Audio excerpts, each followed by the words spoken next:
Hey, good looking. Welcome to my live stream. Today we're just going to have a chill, laid back live stream, and I'm going to hang out with you guys and give you 3 unconventional tips that I've used to help me with my no buy.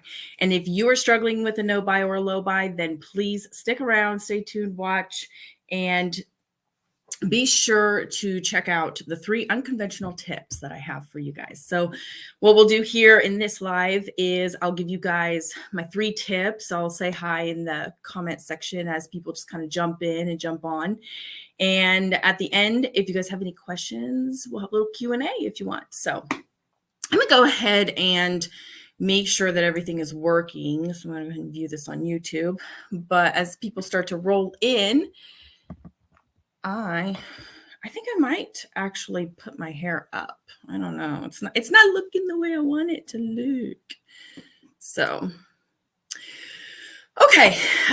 So these are 3 unconventional tips that I have used in my no buy. And what I've realized and what I've kind of come to research and find out is that when I personally have set out on my quest to, do a no buy, I went and found videos and other things that helped me to try and understand like what's involved in a no buy. And those videos were helpful, not saying that they weren't, but they definitely didn't hit a mark that I feel like some people should. Hannah Louise Poston did a year of no buy, and she's very successful at it. And she dives into this, but she also gives you some fundamentals that she wants you to set up first. And those fundamentals are great and they're wonderful, but I feel like they're kind of treating the symptom and not the problem. So I've got some 3 tips here that I've used, and let's go ahead and get into them. Okay, so tip number 1 is treating the problem, not the symptom. The symptom is overspending, right? The symptom is not that you have a shopping problem, because this didn't just develop out of nowhere. It's not just like we started shopping and we continue to shop because that's what we've always wanted to do. We wanted to buy makeup or whatever, what have you. This can also apply to other things like, shoes, handbags, cars, whatever that you buy a lot of in excess and you can't, stop thinking about. So I use a tool to treat and to define that problem, and that is kind of a 5 why analysis. A lot of businesses do this when they've come to a problem. They'll ask themselves why 5 times. So, and I'll just use my example because all I can do is give you my experience. Let me go ahead and just check back over here, and yay. Awesome. Okay, so we're looking good. All right, I'm going to head back over here. So you ask yourself why 5 times. And within those whys, you begin to unfold things that become apparent to you that are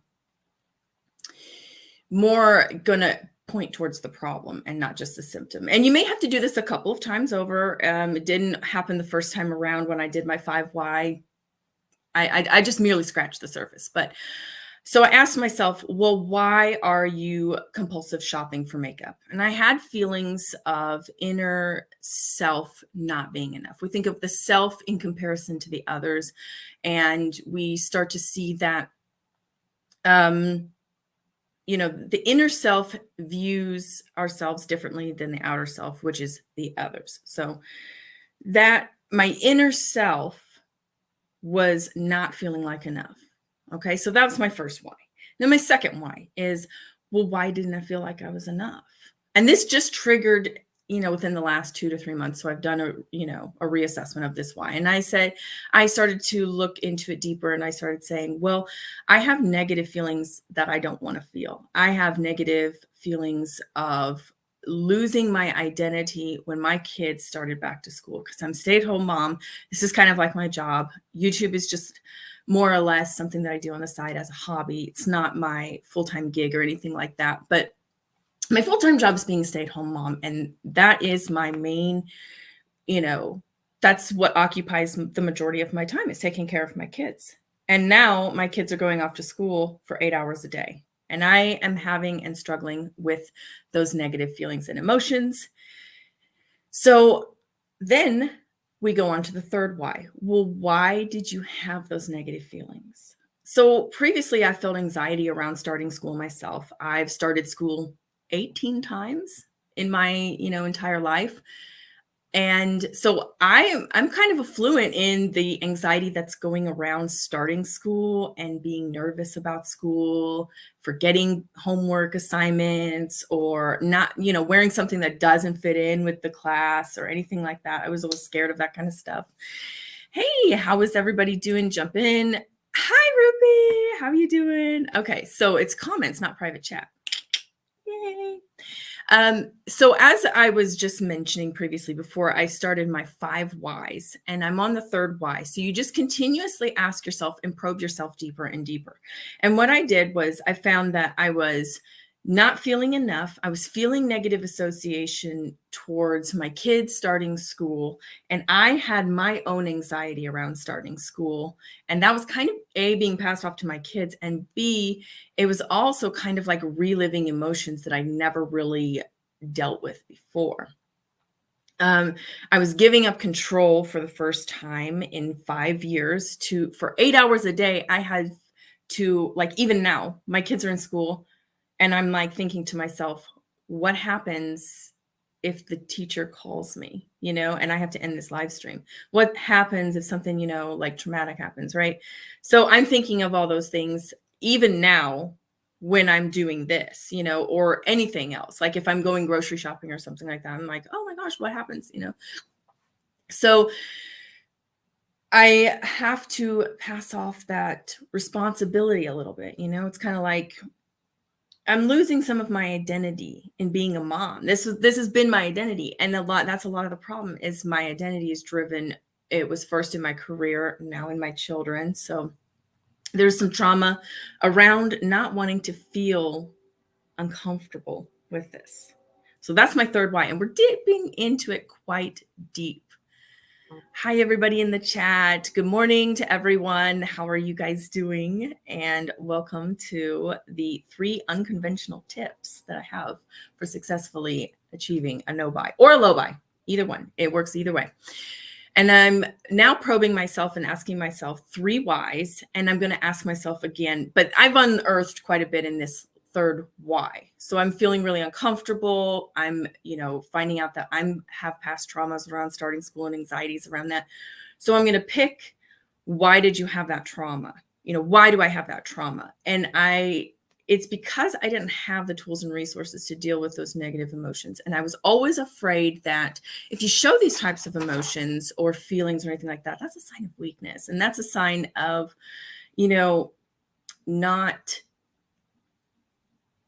not being, well put together.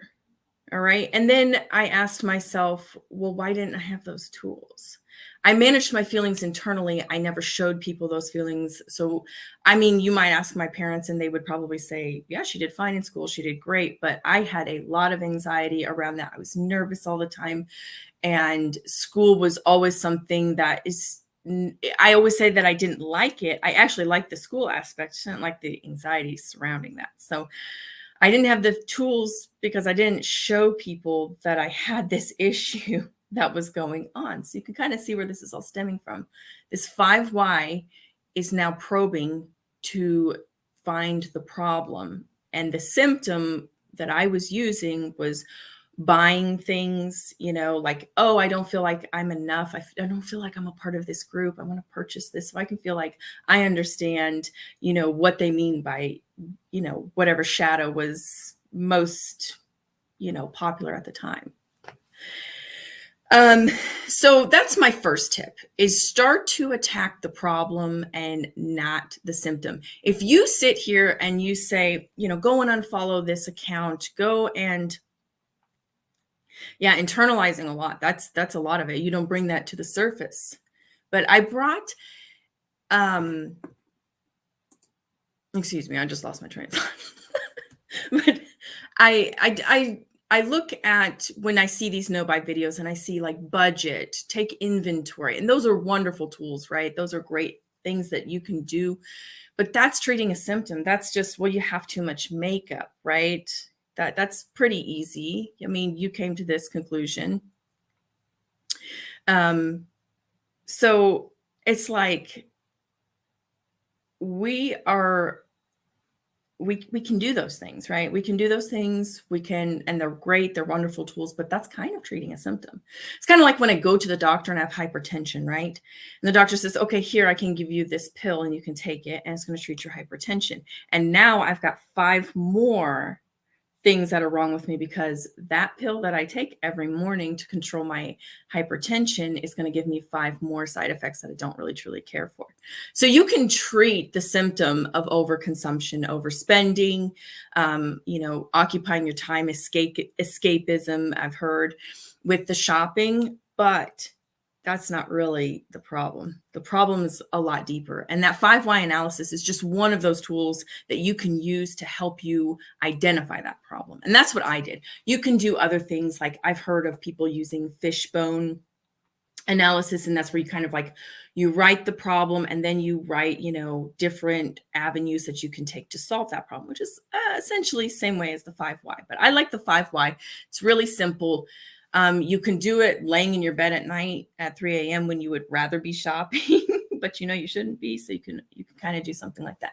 And it's something that I've done a couple of times throughout this, 6 months of no buy.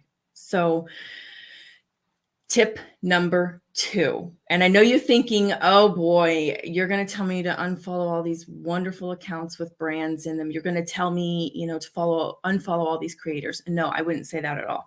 Keep your Instagram the same. Keep your Instagram the same. Here's what I have. Do not subtract from anything, but instead bring in content that's going to add value to you. So what I mean by that is don't mess with, anybody that you follow or anything like that. I'm going to use the example of Instagram because that's front and foremost in my mind of where most brands participate in, like launches and things like that. I know Twitter is also a good place for that. Here we have YouTube. Brands don't really go to YouTube too much anymore to launch their products. I mean, I could be wrong, but I think most of it's done on Instagram. Then you've got Reddit, you've got Snapchat, you've got Twitter, you've got a lot of these different social media platforms. And all of those social media platforms, I just want you to focus on adding in content that is now going to help you. So what I did was I started looking up content around relationships. So I started following the Secure Relationship. So that gives you just like really good tips, and it actually gives you scenarios of what's happening, how you're reacting to that, and why you're reacting to that, and how you can, kind of, well, hello, Delbert, how was your nap? And how you can kind of focus on resolving that if that's something that's bothering you, right? And then I also follow an account called Emotionally Perfect. And what I did was I just would pick an account. I started following it, right? So Ruby says here that she's a creator and she had to unfollow accounts, and that's great. That's wonderful. Some people find it better to unfollow accounts. I'm saying you don't need to. I didn't unfollow any brands' accounts because I let the Instagram algorithm work in my favor. And what I did was I started to add in all this good content that would give me and feed me knowledge. If you're into poetry, you might look up some poetry accounts. If you're into, yogas and workouts, look up Instagram accounts on yoga and workouts, meditations, mindfulness, those types of things, right? So I'm interested in like psychological behavior and the human psychological behavior. So I started following some accounts like that. And one of them is Emotionally Perfect, holistic psychologist. I also follow the Secure Relationship, and I did start adding in a couple of meme accounts just because I think it's really funny. I'm an introvert, so I started following some introverted accounts, and they do some memes on there, and that's really great to wake up and, after I've started my day and got my kids off to school, go ahead and look at them and get a good laugh. But when I would see these accounts and I would interact and engage with the content, Instagram noticed that. So it fed me more of the content and it put it up front and center for me. So now I'm opening up my Instagram account and I'm seeing the content that's going to like nourish my inner emotions and my soul and my spiritualness, right? And then maybe if I continued to scroll after that, I might see some brands, I might see some announcements, I might see like, Trend Mood. Actually, it got to the point where I didn't think I was even following Trend Mood anymore. There was some accounts that I unfollowed at one time, but I think it was, absentmindedly, or maybe I didn't unfollow them, maybe Instagram did. I don't know what the deal was, but maybe I was never following them to begin with. But at any rate, I started seeing more of the content that I needed. So what that did was it kind of pushed out the content that I didn't really need so much anymore. So Instagram, I used it to my benefit. I used the algorithm to my benefit, right? I didn't have to go over there, stress myself out, start unfollowing all these accounts, right? I just let Instagram's natural selection do it for me. So as you start incorporating more and more healthy things in your life, what happens is you don't have space, you don't have time for those more negative things we think of. It's the same way with dieting. If you start restricting yourself and you start taking things out of your diet, you'll actually feel deprived, and then you might set yourself up for a binge. So Locke, you like those introvert accounts as well. Yeah, some of them are really funny and they hit home. It's like, oh, I love the ones where they talk about, yeah, okay, I think I'm going to go back home. I'm like, yep, that's me. I don't even need to leave home. Like my mom called me when, the pandemic started, and she was like, I invented staying home. I was like, basically. So anyways, back on track. Step number 2, I want you to start adding in valuable content, or don't subtract, focus on adding in the content that adds value. So that's number 2. And the third step in my unconventional tips for a successful no-buy is that value the cyclical change. Change is not linear. So we are going to experience what some might view as, an addiction term, but relapse, where we'll shop, we'll buy something. Maybe it was premeditated. Maybe it was like we fell off the bandwagon. And you know what I would say to that? Let it be what it needs to be. Again, that's a symptom. That's not really the problem. So maybe what you should do is just go ahead and go back to step 1. Start asking yourself, okay, well, what's the problem? What am I feeling when I'm doing these, this shopping or online perusing, or, escapism, as some people like to say? And value and understand that the change isn't really going to be linear. So like we're on our no buy and we've done it. And then we kind of fell off and we come back, but then we're going back up and up. We learn things new each time. Oh, you're so welcome. These are just the tips that I've learned and I've done. And I found no videos put out about this kind of stuff. So I thought, okay, I'll just go ahead and do that. Plus, I guess it's time for me to share with you. I broke my foot. So I'm in this like handy dandy little boot right now. So I'm kind of limited on what I can do. It's really greatly reduced the amount of work that I can get done. So, and I got my crutches here as well. Hey, hi, Stephen. How are you doing? I think you'll find this video quite healthy, in a dose of really gentle kindness. 3 unconventional tips on what I've used so far to help me kind of with my no-buy. And has my no-buy been successful? I would say yes, with great success. Have I, tripped up a little bit here and there and bought? Yeah, I have. I'm not going to say that I haven't. That's why I have that step 3. It's a cyclical change. It's not linear change. When I shop now, it's intentional. I think about it. And let's put a 4th up here. Thank you, Ruby. Yeah, I hope so too. I'm hoping for a speedy recovery. This is the 2nd time I broke my foot. Not good. This is a 4th honorable mention. How many times have we went online? We sat there, we got everything loaded up in our cart. We sat there, we're getting ready to push confirm, or whatever it is that you have to push the order through. Oh, thank you. I'm actually using Natasha Denona Biba because I have done my palettes, my 5 neutral palettes, and it was sitting on top, and I'm like, I gotta get ready. So that's what I did. But we're getting ready to push the button. It's like do I really need this or do I just want this? Well, why are you asking yourself this question? If you're here on this video, first of all, it's you already know the answer to that question. Second of all, you are just putting yourself already in a negative space. Nobody needs that, fill in the blank, right? So this is a BH Cosmetics highlighter. You're the second person that's asked about this highlighter. It's from the Tulum palette. And well, Stephen, you've come to the right place. I have experienced a little bit of a depressive state. It's a little bit of like a painful nostalgia is how I would describe it. Is painful nostalgia. And I'll get to that in just a moment. But how many times have we sat there and we're like, do I need this? Do I want this? You don't have to ask yourself this question. You already know the answer is you want it. Of course you want it. So, don't ask yourself that question. What I ask myself now is, do I have the space to organize, showcase, and display what I want? It's the Tulum palette. It's one of the BH Travel Cosmetics palettes. Yeah. So that is the highlight in it. I would go and grab it for you, but that would take like 2 or 3 minutes and nobody got time for that.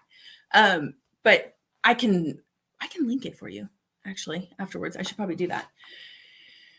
But now I ask myself the question, do I have a way to organize it, store it, display it in the way that I want to, so we get away from do I need or do I want? Now we're just, do I have the space to manage this the way I want it to? And if I do, fine, great, let's get it. And if I don't, then say like, Kendra, do you really think you should be bringing this in and possibly causing more of a kerfuffle in the whole mix? Like right now, I'm facing a dilemma of all of my drawers have my single eyeshadows and every single drawer is full. So I can't really introduce any new brands. If I want to introduce new brands, I have to consider a declutter. So that's kind of where I'm at. Yes, I think that depression fuels a lot of it. And that's definitely where I was. So I don't know, it was started about a month before the boys started back to school. I started to what I would describe as lose my identity. So much of our identity is placed in our careers.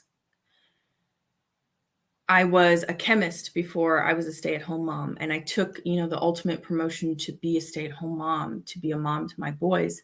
And now for 8 hours a day, I give up that control. I give up that power to these teachers, the school, the staff, and everything.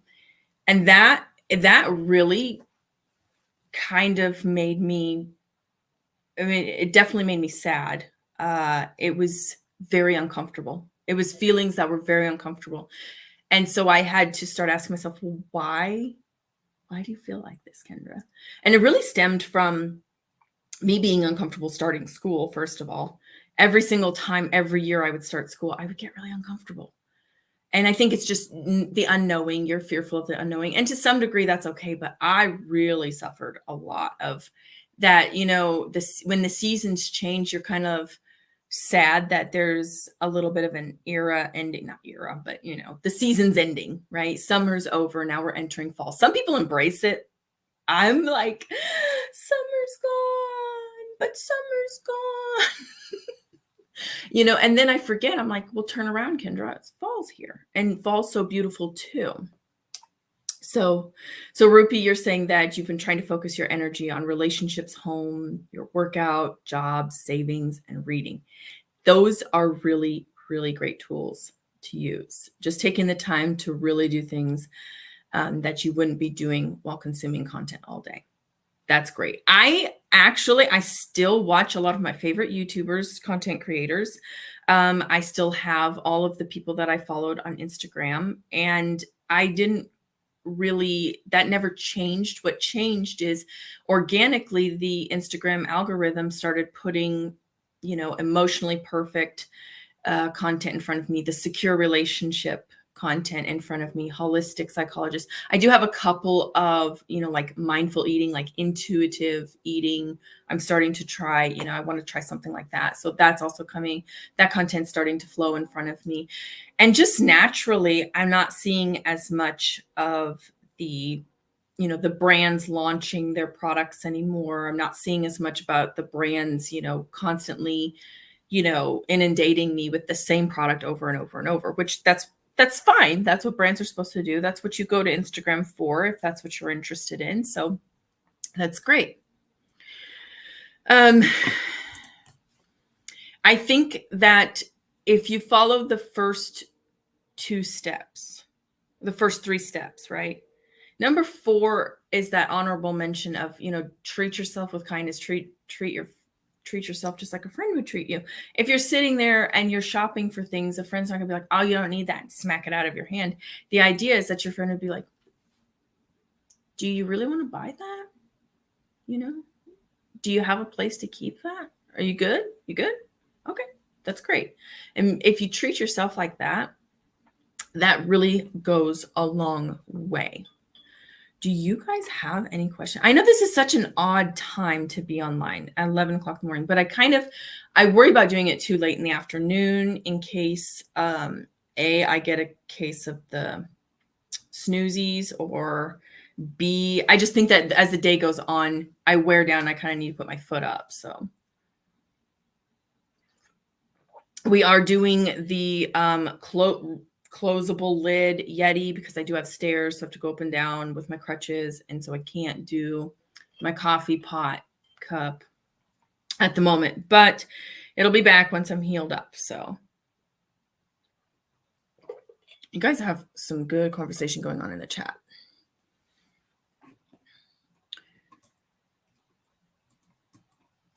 So those are really the 3 tips that I used. I know there's a lot of people that say, like, you need to take a makeup inventory. Let me tell you right now, that sounds very cumbersome, and that sounds almost like more panic anxiety. Okay. I don't even know how many single eyeshadows I own. I couldn't even tell you. At one point, I did do a video and I kind of calculated up as I went through and I just tallied it, but that's long since been a year ago or a year and a half ago. And so, I mean, of course, that number's changed. I've gotten rid of some. I did declutter a few singles off camera, of course, but I did declutter a few singles, and then, of course, I added to the collection, but I don't even know how many I own. I mean, what does it matter in the grand scheme of things? What does it matter? If you want something, that's okay. Do you have the space for it though? And is it going to stress you out to find the space for it? Are you going to have to order? Like, I'm facing the reality of, I need a different table for my filming setup. I need different chairs. This is, for my dining room. So I'd really, really like to get new chairs, and that kind of needs to come before I introduce any more of my singles that I want to purchase this year. That's just the reality of it, right? So try not to stress yourself out more. Then another thing is formulate a beauty budget, or how much you've spent. I saw that. Yes. Thank you. Another thing that I saw a YouTuber video say was, get an idea of what you've spent on makeup. Do you realize how much you're putting yourself down when you do something like that? Because most of us don't want to admit that maybe we've got X amount of dollars in makeup. Does it really matter at this point? Does it really matter? Again, we are targeting the symptom. We're not really targeting the problem. The problem usually lies way deeper than the symptom of how much you spent on makeup. Okay. Because the damage is already done. You're not going to undo that damage at this point, unless you're wanting to like sell some stuff, potentially, and try to like get some money back. I could see you wanting to see, and like you said, Rupi, you're focusing on saving. Maybe you would like to, sell some of your makeup. It might be an idea. It might be a nice idea to kind of know how much you started with and then how much you saved. I do a savings counter analysis where I save, X amount of dollars because I didn't buy this palette, right? I think it's great. I mean, it's a great and useful tool, but if that's going to stress you out to do something like that, no. There's other ways. There's other ways. So I'm going to link down below in the description box after this. I'm going to link Emotionally Perfect, The Secure Relationship, The Holistic Psychologist. There's a couple of other accounts that I follow. If you're an introvert like myself, I can also list some of those funny ones. And for some reason, the one that pops up in my mind, I don't know if I should even say this one, but it is so funny. I swear I laugh every time I see it. I don't think there's been too many of them. Some of the stuff that they do put on there is inappropriate. So just so you know, it's the Tinder blog. I don't know where that account popped up from, but I started following it. It had some really funny stuff, and I've been with it ever since. And I interact with it too. So it pops up quite frequently. But yeah, those are 3 great unconventional tips that I use. So I think we'll end it here. Thanks for spending 30 great and wonderful minutes with me. You could be doing something else way more productive. Shh, don't tell anybody. Stay off track. But you're here with me and spending it with me. And I hope that I can I'll probably hang out with you guys live next Friday, and we'll go through what's still on my wish list. I'll go ahead and figure out how to share my screen, do all those wonderful things. I kind of forgot all that. I kind of forgot all that when live streaming went away from me. So I got to, reintroduce it to my mind again. And then we'll look at my wish list and see what I still want. Because I still have a wish list. I still want makeup. That's never going to go away. That's never going to go away. I'll still want things. I'll still want, like my favorite pair of shoes or my favorite pair of jeans or whatever. But that's okay that you want those things and that you don't purchase them right away.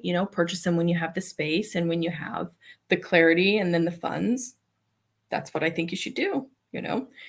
Don't beat yourself up. So we'll hang out again next Friday, hopefully live. Bring some awesome, great conversation. Bring your favorite cup of coffee. You know what I'm going to do? I'm also going to get a coffee pot for downstairs, because trying to bring coffee downstairs is pretty much heartbreaking how much coffee I dribbled everywhere. So thanks so much for hanging out with me, guys. I cannot wait to see you in my next live. Bye.